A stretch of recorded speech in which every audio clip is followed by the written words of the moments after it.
আসসালামু আলাইকুম। কেমন আছেন সবাই? আ আমার এইটা ১ম ব্লগ। আসলে আমি এসেছি বোটানিক্যাল গার্ডেনে আমার ভাগ্নির সাথে।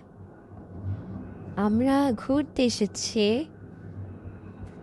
তো সন্ধ্যা হয়ে গিয়েছিল। সেইজন্য আর আমরা হেঁটে, হেঁটে যাইনি। আমরা গাড়ি করেই যাচ্ছিলাম।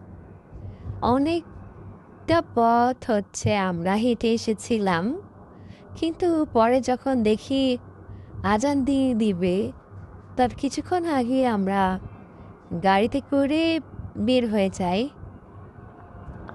আসলে আমরা ঢুকেছিলামই দেরি করে। তো শেষ করা যাচ্ছিল না হেঁটে, হেঁটে।